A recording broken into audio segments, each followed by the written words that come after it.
Assalamualaikum warahmatullahi wabarakatuh. Halo sahabat Trimedika, kembali lagi di Bibit Bincang Bidan. Rame ya. Walaupun cuma berdua, tapi yang penting di sini kami akan insya Allah memberikan informasi yang sangat bermanfaat untuk ibu-ibu terutama yang ada di rumah. Betul, khususnya ibu-ibu yang menjelang persalinan ya.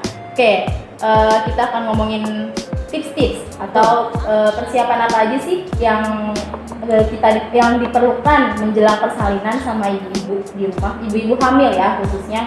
Yang sudah trimester 3 ya. Betul. Nah, untuk tips kali ini sebelum kita menuju ke sini kita belum memperkenalkan diri nih.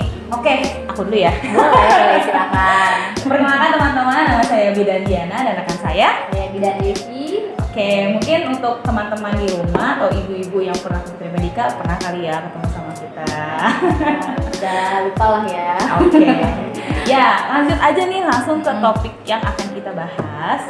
Jadi, untuk tips-tips menjelang persalinan ini sebenarnya ada banyak banget ya.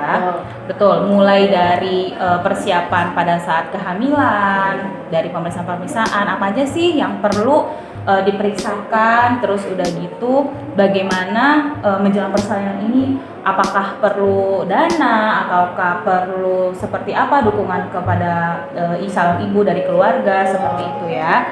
Oke, kita akan membahas satu-satu. Kita akan kulik nih teman-teman satu-satu. Yang pertama yaitu dari kehamilan, dari pas masa kehamilan, kontrol kehamilan ya. Ibu-ibu selama ini kan kalau kontrol kehamilan tuh sesuai dari anjuran bidan atau dokter yang memeriksa ibu kan ya. Betul. Oke, kalau menurut buku pemeriksaan, buku KIA atau buku PIN yang ibu-ibu biasa bawa, itu dari situ sudah ditetapkan. Betul. Ada pemeriksaan 6 kali ya, minimal 6 kali pemeriksaan. Dalam pemeriksaan. Okay. Untuk pemeriksaan pertama itu ada namanya di trimester 1. Jadi untuk kehamilan itu ada terbagi 3 trimester ibu-ibu. Yang pertama trimester 1 itu dari usia 0 sampai 14 minggu, trimester kedua usia 15 minggu sampai dengan 28 minggu, dan trimester ketiga dari usia 28 minggu sampai menjelang persalinan atau 40 minggu ya. Betul. Nah, untuk pemeriksaan 6 kali ini terbagi lagi. Jadi untuk trimester pertama itu sebanyak 2 kali ya. Betul, 2 kali. Ketemu sama bidan sekali. Betul. Ketemu sama dokter kandungan sekali. Betul. Tujuannya adalah untuk kenapa harus dipertemukan nih dengan dokter kandungan gitu, supaya pertama kita kalau di bidan itu kan hanya melakukan pemegangan ya sebenarnya ya. Untuk di dokter lebih ke screeningnya. Betul. Ya, cek darahnya.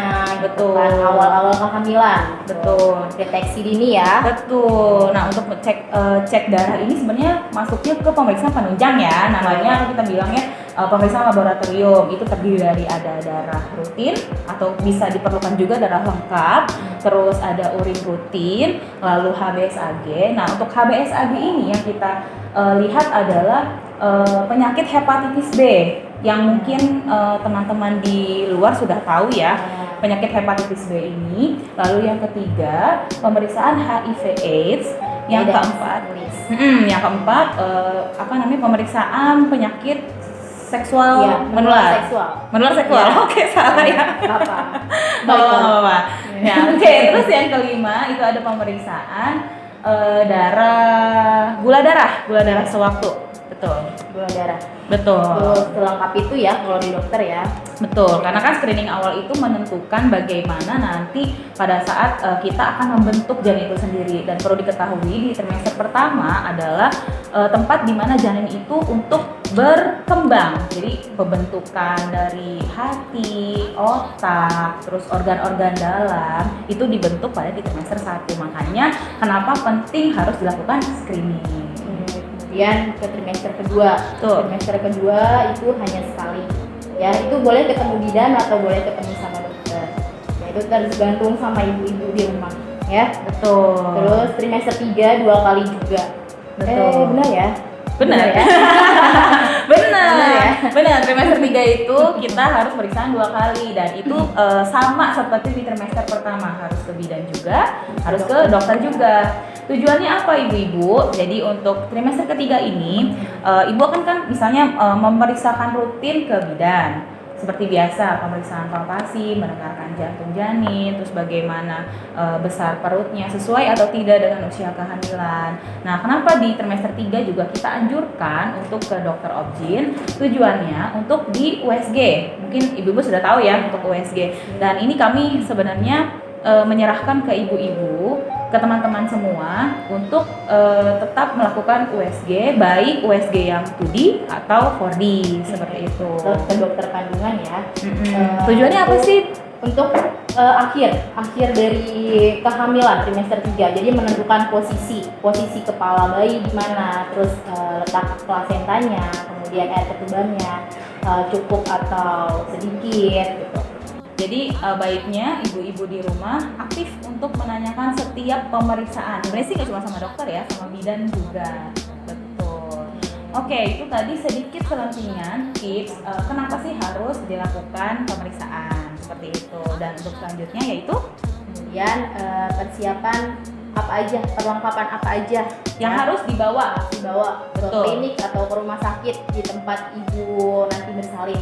Ya, Betul. sebelum masuk ke situ mungkin ada apa aja sih yang dibutuhkan sama ibu hamil ini menjelang persalinan, seperti siapa yang menemani nanti ibu saat bersalin. Betul. Gitu ya. Terus kemudian ibu mau di mana persalinannya, betul ya. Kemudian dengan siapa ibu akan bersalin, apakah dengan bidan ataukah dengan dokter, seperti itu. Terus lalu untuk pencegahan kegawat daruratan ya, seperti pendonor gitu. Nah, usahakan pendonor ini sama ya, golongan darahnya sama dan Betul. lebih dari satu orang kalau bisa ya. Betul. Karena memang untuk berjaga-jaga ya, untuk berjaga-jaga, antisipasi takut ibu mengalami sesuatu pada saat persalinan ya. Betul. Kemudian tabungan atau dana cadangan ya. Betul. Sekarang kan mungkin udah memakai BPJS ya. Betul. Jaminan Kesehatan Nasional yang kita punya tuh BPJS. Betul. Nah, takutnya nanti di luar dari itu ada yang perlu dikeluarkan tentunya. Itu harus mempunyai dana cadangan Seperti itu. Kalau kita menyebutnya dulu itu tabulin. Betul, tabulin atau tabungan bersalin. Nah, ini mungkin jarang didengar ya gitu, tapi itu selalu ada dulu pada saat kita sekolah. Sampai sekarang harus ada ya. Betul. Nah, Jadi jangan ada. sampai ibu-ibu di rumah atau teman-teman nih yang akan program, apalagi untuk program ya untuk punya anak, jangan lupa menyisihkan sedikit penghasilannya untuk menyiapkan dana untuk persalinan seperti itu ya. Terus tadi selanjutnya kendaraan ya. Betul. Ya, kendaraan mungkin kalau misalkan ibu hamil tidak mempunyai kendaraan, nanti bisa minta tolong tetangganya mempunyai kendaraan yang maksud ini kendaraan roda 4 ya. Iya, betul. Boleh tetangga, saudara gitu kan. Takut nanti dibutuhkan sewaktu proses persalinan. Betul. Gitu ya. Oke, kemudian apalagi Bidan Diana? Lalu selanjutnya ini yang dibutuhkan. Perlengkapan. Oke, perlengkapan bayi-bayi, Ya, perlengkapan ibu-ibu jangan juga. sampai semua yang ada di lemari dibawa ke rumah sakit. Diborong dong. Bikin apa? Banyak bawaannya. Jadi bawa sekoper, bawa 2 koper. Ya, apa aja sih itu? Untuk barang-barangnya sendiri, yang pertama untuk ibu ya khususnya, yang pertama dibawa adalah baju dengan kancing depan. Kenapa sih kita menyarankan baju dengan kancing depan? Karena pada saat persalinan semua bidan dan dokter sudah menerapkan metode IMD atau inisiasi menyusu dini. Tujuannya si IMD ini adalah untuk mendekatkan batin antara ibu dan si anak. Nah, itu yang pertama. Terus yang kedua untuk bagaimana merangsang si bayi pada saat lahir itu untuk mencari susu atau puting ibunya gitu. Terus yang ketiga supaya terjadinya bonding serta kehangatan bayi seperti itu untuk menjaga kehangatan. Terus setelah itu kain panjang ya. Betul. Kain panjang atau kain sarung untuk ibunya. Kemudian pembalut bersalin. Betul. Ya, itu pembalut bersalin. Betul. Kemudian pakaian dalam ya, Betul. karena dalam secukupnya. Usahakan pakaian dalam ini jangan sama dengan waktu masih Iya, muda ya. masih sebelum hamil, kadang banyak Betul. ya melupakan itu gitu kan, nggak langsung Bener. singset kan Betul. badan tuh, jadi aduh kurang besar. Dulu mungkin berat badannya masih 50, ternyata pas lagi menjelang persalinan itu mencapai 75, kan nggak mungkin dong pakai pakaian dalam yang sama Nggak waktu apa-apa. masih muda. Hasil beli lagi deh ya kan. Kemudian perlengkapan bayi ya, perlengkapan bayi itu ada bedong bayi, Betul. terus topi bayi, Betul. sarung tangan, Betul. sarung kaki bayi, Betul.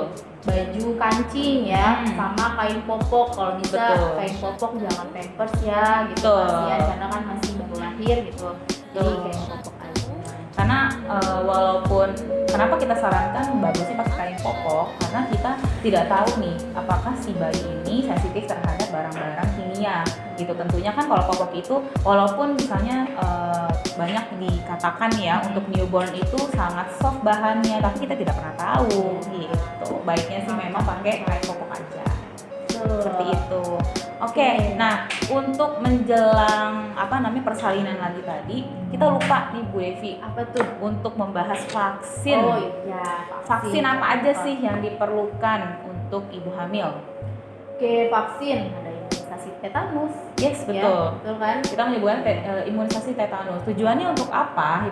Imunisasi tetanus ini tujuannya yaitu untuk Mencegah. betul, untuk mencegah tetanus Pada ibu dan bayi. pada ibu dan Ya, bayi. ya, karena kan meskipun kita lahir di medis ya, tetap itu barang-barang asing istilahnya dikena tubuh kita. Nah, itu kita mencegah untuk terjadinya tetanus pada diri kita ya, ibu dan bayi maksudnya. Betul. Dan untuk penyuntikannya sendiri, sebenarnya kalau dulu itu kita melakukan sampai intervalnya 4 kali ya, gitu. Kalau untuk saat ini hanya dilakukan sebanyak 2 kali. 2 kali. Oke. Betul, sebanyak 2 kali yang dimulai dengan dimulai suntikan pertama itu di usia 16 minggu.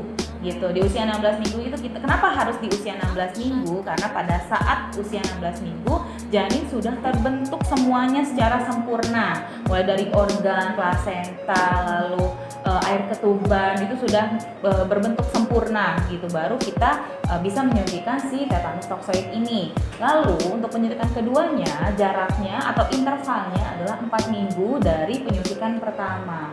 Kenapa sih harus 2 kali? Karena supaya membentuk kekebalan lebih baik daripada penyuntikan yang pertama, seperti itu ya. Selain vaksin ibu hamil, nah nanti bayinya pas lahir ya, Betul. itu ada vaksin juga ya. Betul. Vaksin hepatitis B. Yang Hepatitis pertama B itu kita biasanya namanya yang kita namakan HB0. Ya, betul, si HB0. Untuk vaksin HB0 ini disuntikannya sebaiknya pada saat 24 jam sebelum 24 jam. 24 jam. Betul. Pas bayi lahir pada saat ya. bayi lahir. Oke, Seperti untuk itu. itu menyampingkanlah vaksin bayi pas lahir ya kan. Betul. Karena kita lagi ngomongin nih persalinan ya, menjelang persalinan. Kita sentil sedikit Iya. supaya ibu-ibu juga tahu ya. Biar nggak kaget ini kenapa anak saya diapain gitu kan. Betul. Ini ada yang nanya. Oke. Seperti itu. Dan persiapan yang terakhir, jangan lupa untuk ibu-ibu di rumah sudah mengetahui tempat persalinan yang aman dan nyaman dan penolong persalinan yang sudah ibu percaya. Ya, betul seperti di klinik Trimedica ya. Betul sekali. Ibu bisa bersalin loh di sini. Kita lagi ada promo loh. Betul. Oke, Untuk promonya ini kita menyediakan paket bundling. Yang pertama, ibu akan mendapatkan free rapid test. Betul. Rapid test ya. Hmm. Di rapid test dan free ambulans. Itu untuk satu tujuan. Maksudnya itu bisa pas pulang persalinan atau sebelum persalinan. Jadi kita menjemput. Betul. Itu ya. Oke, untuk info lebih lanjut tentang promo yang sudah tadi kami sebutkan, teman-teman atau ibu-ibu sekalian bisa langsung menghubungi WhatsApp official Klinik Trimedica atau langsung bisa DM ke Instagram Klinik Trimedica. Betul sekali. Betul. Oke. Sepertinya sudah cukup ya. Ya, Sudah Bicara cukup. bincang bidan kita. Oke. Kita next kapan-kapan kita adakan lagi ya. Tentunya dengan topik-topik yang menarik dan bidan-bidan yang lain tentunya. Karena bidannya Gitu. banyak di sini dan alhamdulillah Betul. kita semua ya sudah terpercaya. Amin. Oke, sampai ketemu lagi di bibit selanjutnya. Dadah. Wassalamualaikum warahmatullahi wabarakatuh.